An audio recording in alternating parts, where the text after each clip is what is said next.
Waqulan nabiyuna Muhammad sallallahu alaihi wasallam innama bu'istu liutamima makarimal akhlak. Sadaqallahu wa sadaqa Muhammad sallallahu alaihi wasallam. Alhamdulillah, majelis jamaah pengajian di Masjid Al-Kausar yang dimuliakan Allah, di kesempatan petang ini kita bisa mendapatkan di antara kesempatan kekuatan yang luar biasa dari sisinya saat Allah ringankan langkah kaki kita menuju masjidnya. Masjid itu tempat hamba-hamba Allah bersujud, dan aktivitas sujud itu aktivitas yang membuat kita menjadi sangat dekat dengannya. Bukankah firman-Nya di Quran surah Al-Alaq ayat terakhir, ayat 19, wasjud waqtarib, dan bersujudlah maka sesungguhnya sujud itu menjadikan kita menjadi sangat dekat dengan Allah. Makanya keyakinan yang dihadirkan para guru, para alim di antara para ulama kita, masjid itu menjadi satu lokasi yang paling aman, menjadi satu lokasi yang paling terjaga, kira-kira benteng yang sangat tangguh. Atas apa? Atas banyaknya ujian di antara serangan fitnah akhir zaman. Dan fitnah akhir zaman terbesar itu fitnah Dajjal. Fitnah Dajjal. Fitnah Dajjal yang paling berat itu adalah menjadikan kita melupakan Allah. Maka bisa kita bayangkan kalau orang hadir di masjid Allah, maka insya Allah yang diingat ya zikrullah.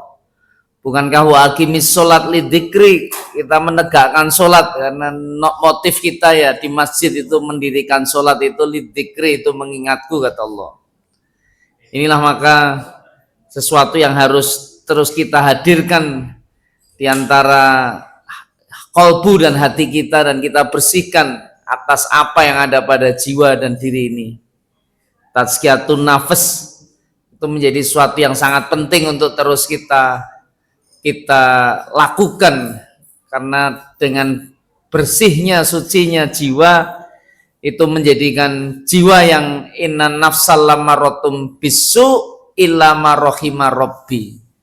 Jadi nafsu itu kecenderungan utama dalam Quran surat Yusuf ayat 53 itu cenderungnya itu kepada keburukan, kecuali nafsu yang oleh Allah Ta'ala sudah dicurahi ya, dibimbing atasnya kasih sayang dan rahmatnya. Itulah makanya bulan Sa'ban ini menjadi bulan yang sangat penting untuk kita bersama, karena satu bulan yang menurut Rasulullah Sallallahu Alaihi Wasallam. Jadi saya menemukan satu hadis yang diriwayatkan oleh Imam An-Nasa'i, itu menurut Rasulullah ada satu bulan yang sering dilalaikan, ada bulan yang sering dilupakan. Bulan ini baina Rajab wa Ramadan. Bulan Rajab dan Ramadan. Itu kalau antara Rajab dan Ramadan bulan apa kira-kira? Bulan Sa'ban. Jadi hari ini tanggal 14 Sa'ban. Ini sudah menjelang nisfus Sa'ban. Ini sudah separuh perjalanan bulan Sa'ban, yang sebentar lagi Sa'ban selesai kita bertemu dengan Ramadan. Itu antara Ramadan dan Rajab. Rajab itu merupakan Syahrul Haram. Ini bulan yang sangat mulia juga. Banyak peristiwa besar yang terjadi di bulan Rajab. Maka ada 2 bulan di antara satu yang diapit, 2 bulan utama, 2 bulan mulia, itu yang bernama Sa'ban ini. Dan banyak orang melalaikan dan melupakannya, kata Rasulullah. Sedangkan bulan ini menurut Rasulullah, hadis riwayat Imam Nasa'i, turfa'ul a'mal, itu amal-amal kita ini diangkat di hadapan Allah. Jadi ternyata amal kesalehan yang diperintahkan untuk kita kerjakan itu tuh tidak hanya dilaksanakan, tapi dicatat dengan sangat baik dan kemudian dipertanggungjawabkan untuk diangkat di hadapan Allah. Jadi kalau di hadapan Allah diangkat, itu artinya ada penilaian oleh Allah di bulan Sa'ban ini. Ini makanya bulan Sa'ban ini menurut para alim di antara ulama salafus soleh menjadi bulan yang sangat menentukan. Kalau kami mengelola institusi pendidikan, itu biasanya ada sebuah penilaian yang namanya disebut akreditasi kira-kira. Hari ini perguruan tinggi itu konsep akreditasinya jadi disederhanakan. Itu terakreditasi atau tidak terakreditasi kira-kira gitu. Jadi kalau ada perguruan tinggi yang akhirnya program studinya tidak terakreditasi, ya harus bubar atau bisa bergabung dengan perguruan tinggi yang lain. Dan ini ada beberapa kasus yang terjadi karena orang ya mulai harus ada pengetatan di samping kebijakan regulasi untuk pembuatan perguruan tinggi baru. Hari ini memang sudah ditutup kecuali yang mengumpulkan perguruan tinggi yang bermasalah itu untuk dijadikan satu sehingga muncul perguruan tinggi baru. Jadi perguruan tinggi baru yang sekarang muncul itu rata-rata gabungan dari beberapa perguruan tinggi lama yang ternyata memang tidak bisa, sulit untuk bertahan dalam era saat ini kan gitu. Makanya digabungkan jadi satu karena banyak program studi akhirnya jadi namanya universitas kira-kira gitu. Dan ini berkah oleh Allah ya harus seperti itu. Kenapa? Karena kalau tidak seperti itu ya nanti akan banyak sebuah lembaga pendidikan yang ternyata tidak dalam posisi melaksanakan proses pembelajaran dan kegiatan pendidikan ini sebagaimana idealnya, sebagaimana seharusnya itu. Tapi inilah salah satu kehidupan di antara apa yang memang harus kita kerjakan di era saat ini, di era sekarang ini.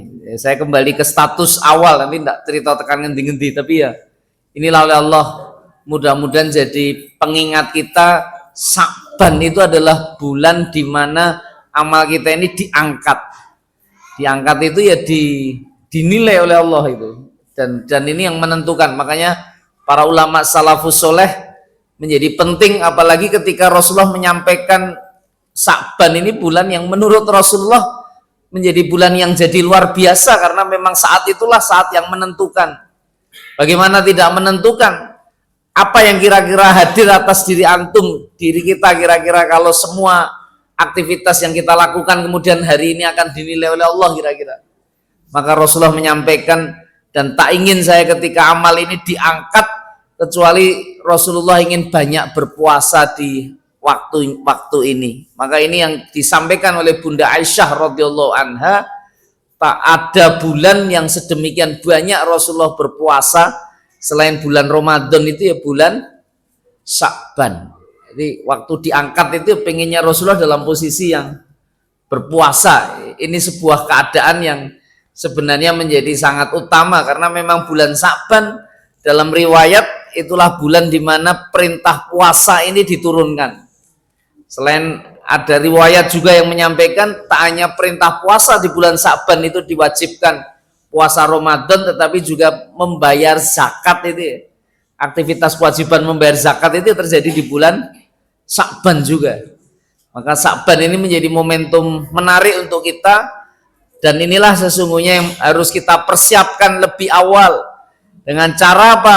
Ya menghadirkan hati, menghadirkan kolbu, agar amal ibadah kita ini ada maknanya dan punya pesan yang kuat, ada manfaatnya dan memang memiliki hikmah yang besar, sehingga beribadah itu bisa memberi pengaruh besar atas kehidupan kita bersama. Itulah maka Sya'ban ini sangat penting menjelang Ramadan, karena agar Ramadan kita ini menjadi Ramadan terbaik ya itu pasti akan dimulai di awal Sya'ban kira-kira gitu. Orang nggak mungkin langsung melakukan ibadah yang luar biasa di Ramadan kecuali ada pemanasannya. Itu kalau orang ingin membahasakan wong olahraga ora mungkin langsung melayu tanding ning kudune yo ono pemanasan. Dan pemanasan itu ya Sya'ban ini menjadi sarana kita untuk kemudian menjadi, kata Imam Ibnu Rajab Al-Hambali, beliau menyampaikan inilah bulannya para qori kira-kira gitu. Ini bulan Anda mulai harus mencoba mentadaburi, mengkaji ayat-ayat Allah sehingga bisa memahami dan bisa mengerti betul tentang ibadah itu kayak apa kira-kira. Kenapa Ustadz ibadah kayak apa Ustadz? Ini saya habis datang dari negeri jiran ya. baru 2-3 hari yang lalu itu sampai ke Indonesia. 5 hari saya perjalanan di sana, itu ada suasana yang bagi saya cukup menarik karena kami tidak hanya datang di institusi pendidikan, tapi kami juga hadir di masjid di beberapa lokasi kampung di Malaysia untuk bisa belajar tentang bagaimana masyarakat itu mengelola umat, bagaimana negeri kita, negerinya Upin Ipin ini dalam mengelola masjid itu. Dan salah satu masjid yang kami kunjungi itu ada satu kampung yang sudah digarap dengan sangat baik. Jadi memang berbeda. Masjid di sana itu, mendirikan masjid itu nggak sederhana. Kalau di kampung, di tanah yang masih lapang, luas itu, kalau lahan belum sampai 3 hektar belum bisa didirikan masjid. Jadi begitu masjid kampung itu mau didirikan, itu harus dievaluasi surau-surau yang ada. Dan tidak semua kemudian boleh untuk mendirikan masjid kecuali menggabungkan surau-surau itu. Makanya kalau Jumatan itu masjid itu full betul dan besar betul itu memang masjid-masjid di sana. Dan masjid di sana itu ya surau itu, kalau surau musola itu nggak boleh untuk Jumatan lah kira-kira gitu. Tapi yang juga cukup menarik masjid di Malaysia ini, proses pengelolaannya memang negara yang kelola. Jadi saya minta maaf itu kalau kita ini kadang nek ngundang mubalek kan ya sapa sing kita dadi mubalek pinter ngomong di mana digunakan ada nomor handphonenya langsung bisa ditelepon ngisi neng masjid. Di sana nggak bisa. Saya itu diundang di sana, ya saya sebagai salah satu tamu delegasi pimpinan, itu ternyata perizinan saya untuk kemudian mau tampil di masjid bicara itu perizinannya sudah 2 pekan yang lalu diajukan kira-kira gitu.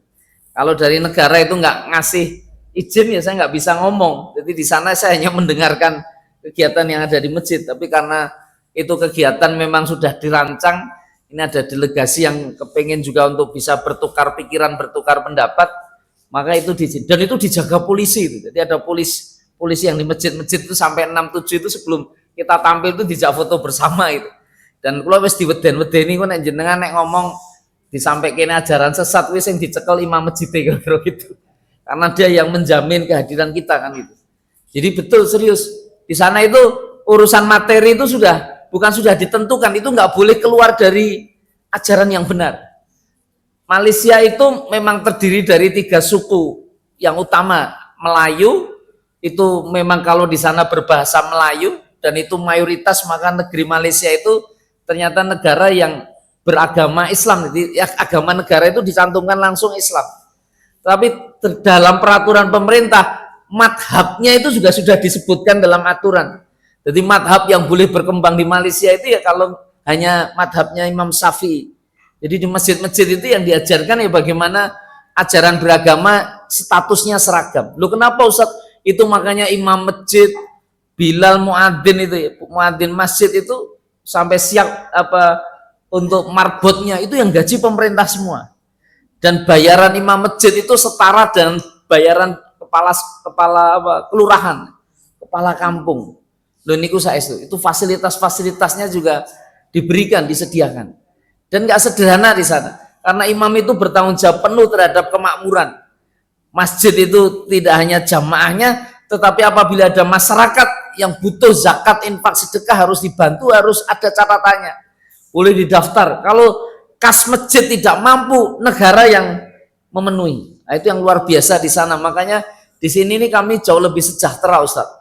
Makanya masjid-masjid itu suasananya betul-betul yang tidak kita dapatkan itu suasana tumak ninah. Itu yang tidak kita dapatkan hari ini di masjid-masjid kita. Tumak ninah itu artinya apa, Ustaz? Tumak ninah itu ya bagaimana aktivitas orang beribadah itu dengan tenang.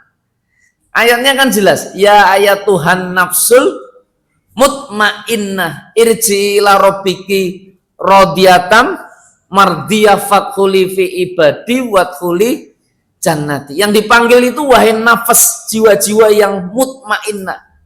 Mutmainnah itu apa tuh? Tenang. Tenang. Dalam bahasa Al-Qur'an itu yang dinamakan hati yang tenang itu ya. Jiwa yang tenang itu ternyata ada 2 kalimat yang digunakan. Ada mutmainnah, ada kalimat sakinah. Pernah dengar istilah sakinah? Walladzi anzala sakinata fi qulubil mu'minin liyazdadu imana ma'a imanihim. Quran surat Al-Fat ayat yang keempat. Dialah Allah yang menurunkan sakinah itu di hati orang beriman. Dengan cara apa? Ditambah atas iman yang sudah dia miliki. Makanya di Quran surat Ar-Rum, saya baru saja tadi ngisi tausiah manten, ada teman lama pesantren, mantu anak dulu bapaknya sing lamar ke saya kira-kira gitu. Biro jodoh waktu itu saya belum punya istri, tapi ini teman saya usia waktu itu sudah 22 tahun kepengen ndang rabi.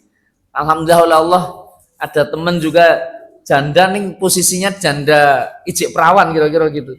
Karena dipaksa wong tuane nikah kira-kira dan dia lari di malam apa malam apa bulan madu, malam pertama malah lungo. Wah itu kan geger sak kampung gitu. Akhirnya ya kembali lagi nih posisinya wis dicerai, dimaafkan sama orang tuanya dan memang kemudian karena wong tuanya kepengen nikahi karena sing lamar kuwi anake juragan genteng sugih banget ngoten kira-kira ngoten. Nah niku alhamdulillah ternyata teman saya tuh waktu itu akhirnya jadi nggak laku kan perempuan ini kan. Akhirnya banyak orang yang jadi takut nikah iki kok demen statusnya janda nih jane urung di apa-apa ke lah. Waktu itu ada kawan Ustadz ini ada masih perawan Ustadz walaupun tapi nikahnya nanti statusnya janda nih nek buktekke ini ora iso ngebuktekke dhewe kira-kira ngoten. Itu nek enten sing purun nah terus saya tawari teman saya itu ya tiba-tiba dia mau itu dalam pondok pesantren Ustadz nggak mau cantik kan Ustadz wah mau janda ning sing penting kan jek perawan Ustadz lho ngomongnya ngono kira-kira ngono nek kowe percaya karo aku ya tak terkelamar begitu dilamar itu langsung sama orang tuanya sudah langsung ditentukan waktunya tapi karena saya malu kita nggak akan memeriahkan nanti kita sendiri aja di malam dan seterusnya ditentukan harinya saya ngantarkan dengan keluarga yang laki ini tapi alhamdulillah hari ini tadi ketika mantu ini itu peristiwa 30 tahun yang lalu kira-kira ngoten niku. Saat ini terus nikah ke anak yang pertama itu saya diminta tausiah kira-kira kan ngoten. Dan ketika tausiah materi ini salah satu saya sampaikan itu Quran surat Ar-Rum ayat 21. Wa min ayatihi an khalaqalakum min anfusikum azwaja litaskunu ilaiha. Dialah Allah yang telah menciptakan di antara ayat-ayat tanda-tanda kekuasaan itu pasangan untuk apa? Litaskunu itu bikin sakinah. Litaskunu itu kan dari kata sakinah. Agar supaya sakinah litaskunu ilaihi wa ja'ala bainakum mawaddata warahmah. Maka sakinah ini Allah Ta'ala akan hadirkan apa yang disebut dengan mawaddah dan rahmah. Makanya orang kalau habis jadi manten dungannya apa kira-kira? Samawa itu artinya apa kira-kira? Muga-muga sakinah, mawaddah dan rohmah. Lah pertanyaannya sakinah itu apa artinya? Tenang. Lah bedanya kali mutmainah nopo kira-kira? Nah, iki ustaz kok kan tekok niki. Tapi urusan tazkiyatun nafas jenengan perlu tahu itu. Ya Tuhan nafsul mutmainah dan sakinah. Apa bedanya sakinah kali mutmainah? Monggo diunjuk rumiyin niki, alih dinikmati hidanganipun. Ada yang tahu bedanya mutmainah saleh sakinah? Nggak usah ditanyakan, dijawab sendiri aja Ustaz, nggak marake suwe, jam 7.20 sudah selesai kira-kira gitu. Tapi betul, ini nek tak nggo PR ya ora digarap itu nganti sesasi. Itu salah satu mahasiswi saya kebetulan mengambil skripsi tentang kebahagiaan dalam Al-Quran. Saya tanya apa yang disebut bahagia? Sa'adah, hayatan thayyibah. Dasarnya Quran surat An-Nahl ayat 97. Wong kuwi nek iman mau beramal soleh maka dia akan mendapat kehidupan yang baik. Ada iman dan amal soleh. Lalu saya tanya, iman itu yang bagaimana? Iman itu rasa aman itu, rasa tenang. Dan salah satu unsur yang bisa menjadikan orang semakin kuat iman itu ya dia dapatkan ketenangan. Mutmainah itu ya bagian dari keimanan juga. Iya. Tapi apa bedanya antara mutmainah sakinah? Itu ternyata dia pilah-pilah ayat yang bercerita tentang sakinah, dia pilah-pilah ayat yang bicara tentang mutmainah. Ala bidzikrillahi tatmainul qulub. Kowe iki nek akeh zikir kali Gusti Allah, ya tenang hatimu gitu loh. Tapi kenapa penggunanya nggak pakai sakinah, pakai mutmainah? Karena memang mutmainah sakinah iki podo-podo tenang, ning cara mendapatkannya beda. Bedanya apa Ustaz? Sakinah Niku proses tenangnya karena memang Allah yang dominan berikan. Kamu kalau nikah itu insya Allah ngikuti hukum Tuhan karena ayat Allah itu menjadi tenang. Kenapa? Karena pasangan hidup Anda itu bagian dari diri Anda. Ini ayat-ayat tanda kekuasaan Allah. Nggih napa nggih? Wong dadi manten itu terus rata-rata do bahagia tidak kira-kira? Bahagia. Sampai kapan bahagianya? Halo, tak teko ngene wis rada bingung. Di sini ada yang nikah sudah 50 tahun. Mbah Kakung? Mbah? 50 tahun? Menikah 50 tahun? Berwe ganti oh. Bukan gitu Ustaz. Mungkin sudah ditinggal jadi almarhumah atau yang lainnya dan seterusnya. Tapi ketika orang bisa semakin lama menikah itu dorongannya sudah bukan hanya sekedar sakinah, itu sudah mutmainnah. Sakinah itu Allah yang memberikan. Tetapi demi Allah, saya minta maaf. Di sini dekat dengan Yamsaren. Jadi kan kadang-kadang coba main ke dekat pondok Yamsaren itu ada pengadilan agama. Coba sekali-kali masuk ke sana. Tanya urusan di situ kok rame banget ngopo kira-kira. Ternyata urusan di sana itu beda dengan KUA. Kalau KUA itu orang mau menikah, kalau di sana itu orang mau cerai. Tahu bercerai. Wis di bojo itu ternyata banyak orang yang kemudian berusaha untuk melepaskan ikatan pernikahan itu. Dan saya pernah menyaksikan dengan mata kepala saya sendiri, karena saya banyak sering membantu dalam tanda petik untuk menyelesaikan urusan itu sampai akhirnya harus menyelesaikan dengan baik-baik di pengadilan agama. Walaupun cerai yo kadang-kadang angel baik-baik saja. Tapi ini nyata. Begitu di tok hakim talak, jatuh talak. Niku enten sing sujud syukur kira-kira. Moko zaman nikah kowe ora sujud syukur kira-kira gitu. Loh kok iso sujud syukur itu ketemu pirang perkara? Dan ternyata betul, dia cerita, Ustadz betul, dulu itu istri atau suami saya, dalam konsep cerita yang dia sampaikan, itu betul-betul bagian dari ayat-ayat Allah yang memberikan ketenangan. Tapi akhir-akhir ini, kenapa saya akhirnya cerai dan saya harus sujud syukur? Karena bojo saya itu sudah jadi ayat-ayat setan. Gitu. Tahu ayat-ayat setan? Wih ndelok bojone sing super ganteng itu gendruwo kira-kira gitu. Kuwi ndelok bojone sing super cantik kuwi kaya mak lampir. Enten apa mboten ngoten niku jenengan? Ndelok bojo jenengan kaya gendruwo apa kaya bidadari jenengan? Jenengan sendiri sing melakukan penilaian. Makanya dia kepengen lepas, dia kepengen cerai. Isine ger weden, isine wedi, isine kepengen cerai dan itu ada itu. Makanya dia kepengen lepas. Loh kok bisa gitu? Nah itu konsep sakinah itu bisa hilang. Sama seperti di majelis ilmu seperti ini. Begitu pengajian itu rata-rata hati jadi tenang. Saya tanya, malam ini yang hatinya bahagia, yang tenang, nyaman siapa? Coba angkat tangan. Halo? 1, 2, 3, 4, 5, 6. Alhamdulillah banyak ini bapak ibu-ibu, saya nggak ngerti angkat tangannya. Tapi saya tanya, yang tidak bahagia coba angkat tangan kira-kira. Oh, kelihatannya nggak ada yang berani angkat tangan yang tidak tenang itu. Tapi ya pahamilah, kalau ditanya bahagia angkat tangan, tidak bahagia tidak angkat tangan, berarti yang mayoritas yang tidak angkat tangan ditanya keduanya kuwi rapate cetha kira-kira gitu ya. Ora jelas suasana hatinya kayak apa. Tapi percayalah ketika jenengan angkat tangan tanda Anda bahagia malam ini, petang ini, saya pahami betul Anda sudah menangkap ini bagian dari ayat Allah. Maka tidak hanya angkat tangannya yang saya saksikan, saya sudah melihat wajah-wajah surgawi di depan saya. Wajah-wajah yang sebenarnya ada iman di situ. Kenapa? Karena kata Rasulullah, orang itu kalau ada di masjid kemudian mentadaburi ayat-ayat Allah, anzalahus sakinah. Allah turunkan ketenangan. Ning tenangnya sampai kapan kira-kira?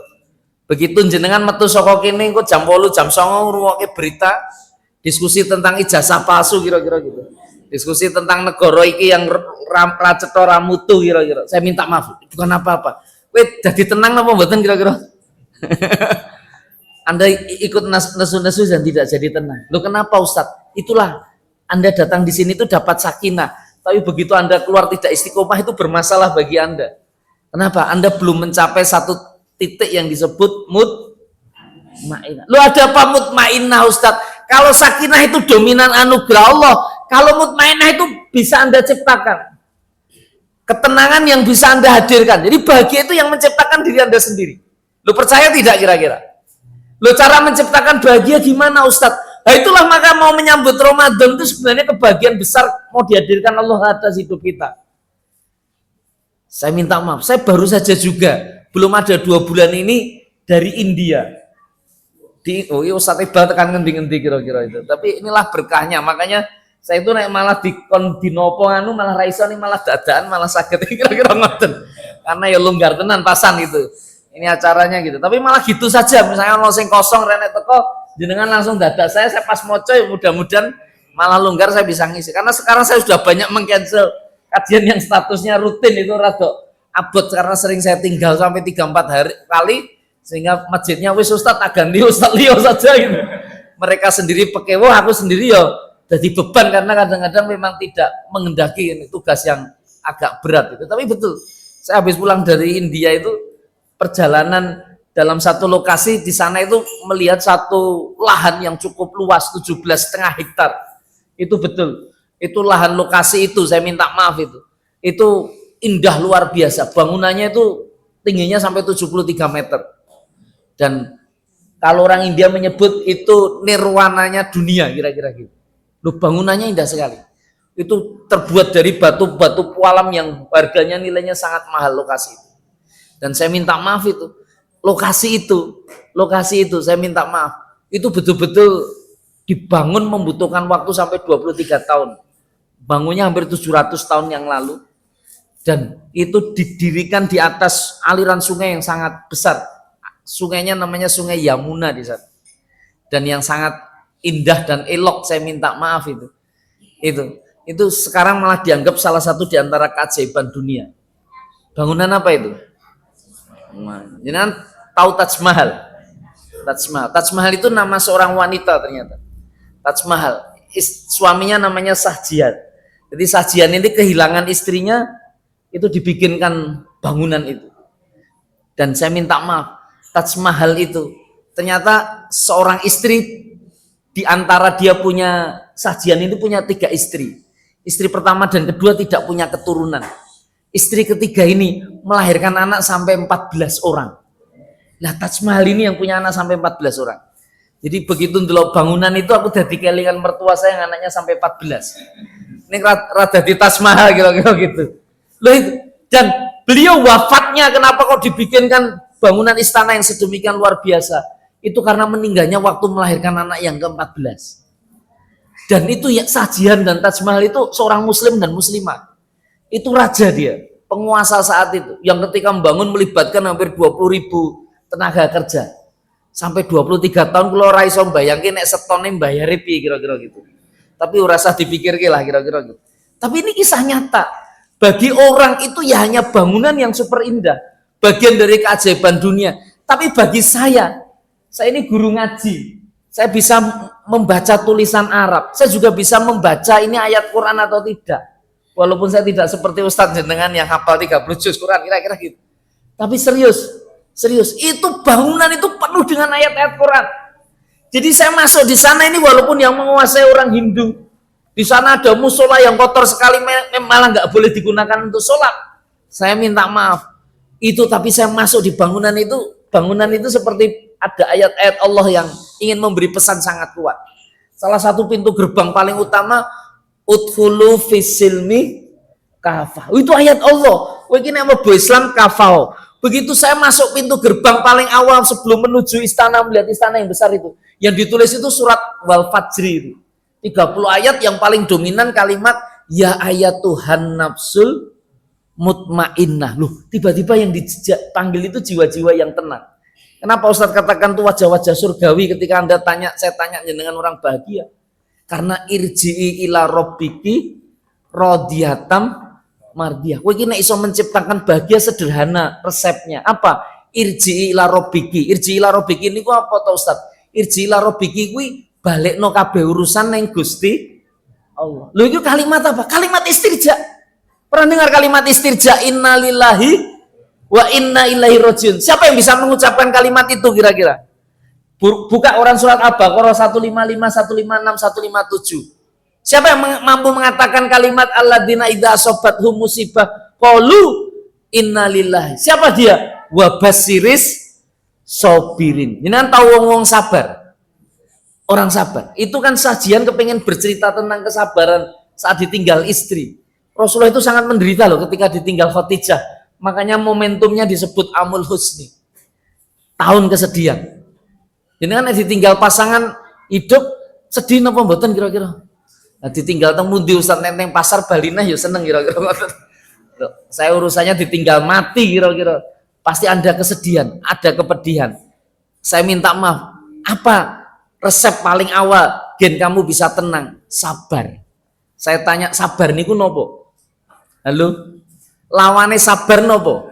Ojo ngomong tidak sabar lo ya.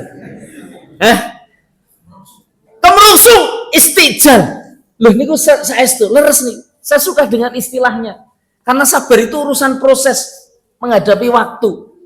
Makanya jenengan lihat orang kemerungsung. Orang kemerungsung itu emosinan membuatkan kira-kira. Makanya wis sabaro kadang-kadang emosi itu karena kesusu kemerungsung itu. Orang kemerungsung itu gelisah tidak? Gelisah. Orang kemerungsung itu cemas tidak? Cemas. Loh saya tanya jenengan sering kemerungsung apa mboten? Sabaro gitu. Loh bahasanya mekaten. Innallaha ma'as sabir. Allah bersama orang yang bisa sabar. Loh bagaimana orang bisa sabar Ustaz?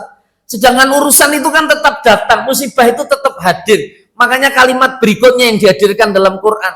Karena sabar itu urusannya sebagaimana Anda puasa. Puasa itu kenapa Anda bisa bertahan tidak emosi kira-kira waktu-waktu lapar jam 12. Kenapa Anda tidak muring-muring ketika Anda haus jam 2 kira-kira? Karena Anda meyakini ini belum waktunya. Kowe nek kemerungsung nek jame rong maghrib ya kira-kira ya ora iso, karena akan ada waktunya. Seperti datangnya hujan yang sangat deras itu akan ada redanya enggak kira-kira? Pasti ketemu redanya. Demikian dengan hidup. Makanya dalam kesabaran itu hadirkan sifat status yang disebut rodiatam mardiyah, sifat ridho.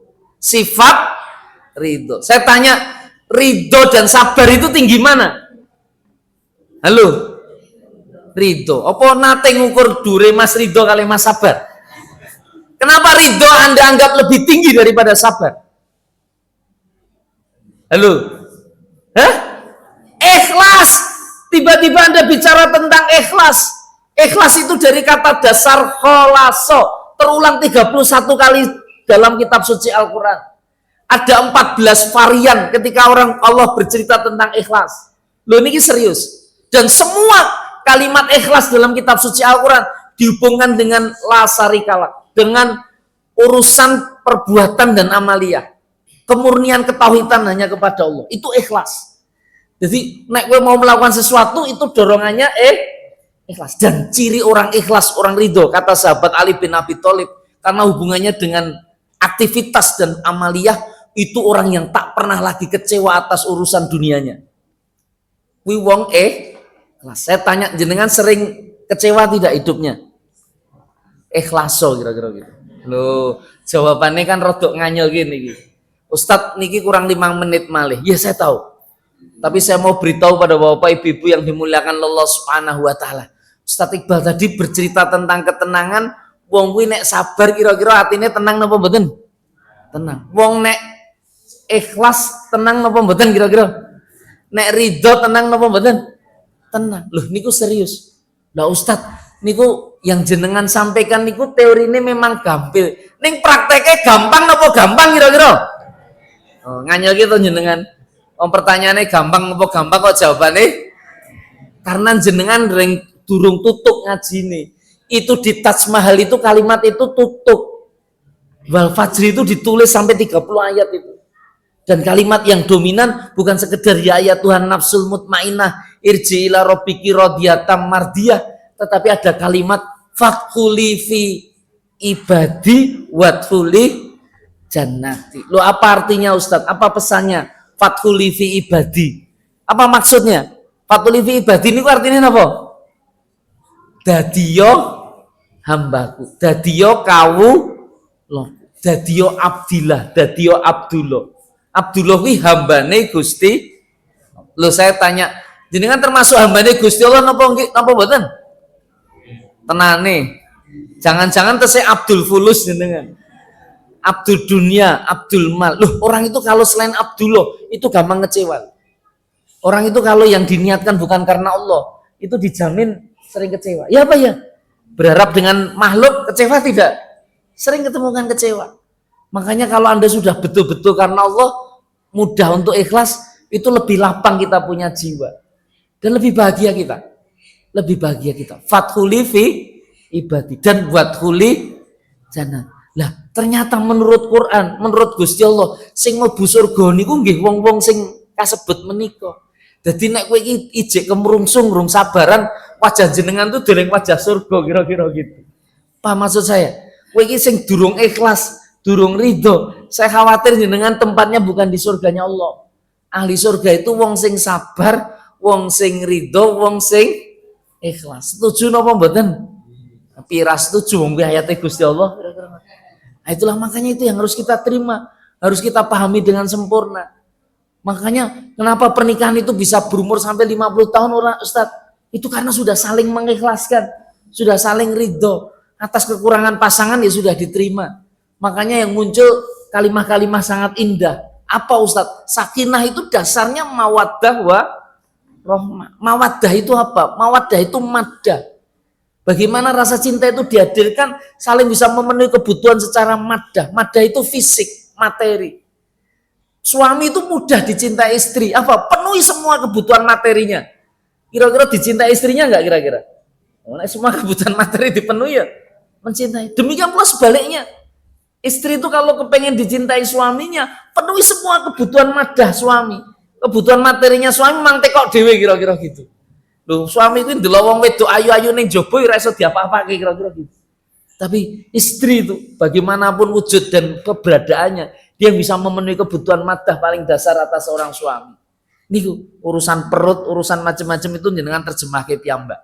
Loh, niku saestu. Makanya mawaddah itu penting. Dan kata Imam Ibnu Katsir, Quran itu sangat bijak, maka dilanjutkan dengan istilah rahmah. Makanya rumah tangga itu menjadi sempurna karena rahmah itu, kasih sayang. Kalau mawaddah saja itu memang kita butuhkan secara materi, kita butuhkan. Tapi demi Allah bukan itu sesungguhnya yang kemudian menguatkan dan mengokohkan kasih sayang. Pak Ustadz bisa mengatakan itu kenapa disempurnakan dengan rahmah? Kalau hanya mawaddah saja, itu persis lagu dangdut yang sairnya paling saya benci itu. Ada uang abang disayang, tak ada uang abang mau diapakan ibu-ibu kira-kira? Hah? Abang mau diapakan kira-kira? Itu karena tidak ada rahmah. Karena tidak ada rahmah. Kalau ada rahmah, abang tak ada uang itu abang tambah lebih disayang. Karena jangan-jangan abang nggak punya uang itu karena kurang kasih sayang. Nggih napa nggih para abang kira-kira? Oh iya. Loh niku saestu lho. Itu yang sempat saya membuat nangis. Saya pernah pulang naik Gojek itu yang mengendarai Gojek sudah kakek-kakek. Saya kaget. Kok sampai malam jam setengah 12 malam seperti ini jenengan masih berada di depan. Saya nganti pakai jenengan sing di belakang, saya di depan saja. Tapi cerita beliau itu membuat saya ngenes. Kenapa? Ya saya nggak berani pulang karena saya belum mencapai target kok bojo kula nek mulih kuwi merengut kira-kira ngoten. Jadi suami itu ternyata nggak punya nyali pulang kalau melihat wajah istrinya merengut. Makanya suami itu paling bahagia kalau pulang nggak bawa apapun itu istrinya iya apa iya kira-kira. Wah itu namanya istri-istri yang qanaah kira-kira gitu. Itu nilai kemuliaan. Saya ra ngajani sapa-sapa niki. Tapi demi Allah ibu-ibu yang dimuliakan Allah, pasangan suami Anda itu hari ini banyak yang keluar dari rumah, bahkan hari ini bisa naik bis tronton dan lain sebagainya sampai keluar kota dan seterusnya. Malam itu ya dilewati dengan lemburan dan seterusnya dalam rangka bikin istrinya senyum. Itu seperti tukang gojek itu. Makanya loh sampai kapan jenengan? Ya kira-kira nanti sampai jam 2. Lah butuhnya berapa toh? Istri saya itu nek DKI di bawah 50 cek merengut kira-kira ngoten. Nah itu makanya ya sudah saya penasaran kepengen ketemu bojone iki ngopo lah kira-kira ngoten. Ternyata bojone cek 6 jaluke kuota pulsa kira-kira gitu. Nah itu lain persoalan gitu. Tapi ya faktual gitu. Itu kan perlu diceramai itu istrinya. Ini suami kalau sudah dalam posisi payah tuwek kaya ngeten iki nek bengi-bengi cek metu kok nek masuk angin gek piye gitu kira-kira ngoten. Nah inilah kondisi kehidupan kita ini yang harus saling memahami, harus saling mengerti. Itu makanya rahmah Allah hadirkan. Rahmah itu apa Ustaz? Sifat Allah yang paling dominan. Ar-Rahman, Ar-Rahim. Itu sifat Allah dan itu dititipkan kepada para ibu. Maka lihatlah kasih sayang ibu kepada anaknya. Hanya ingin terus memberi, tak harap Kembali. Enten lagune napa mboten niku kira-kira? Terus memberi. Anak itu butuh terus jalur terus karo wong tua kali ibunya dikai terus napa mboten? Dikai terus karena kasih sayangnya enggak itu luar biasa. Makanya konsep rahmah itu nanti Anda bisa lihat kalau menurut Imam Ibnu Katsir kalau mawaddah itu dominan di pengantin anyar, nek rahmah kuwi nek wis duwe anak, duwe putu ya itu biasanya rahmah niku. Karena biasanya salah siji mungkin bojone stroke. Nah itu disayang betul, ora ditinggalke. Nek ada uang abang disayang, tidak ada uang abang ditendang, nek wis stroke ya par-par nikah neh kira-kira gitu. Arep mbok tinggal, mbok cerai dan seterusnya kan nggak mungkin itu.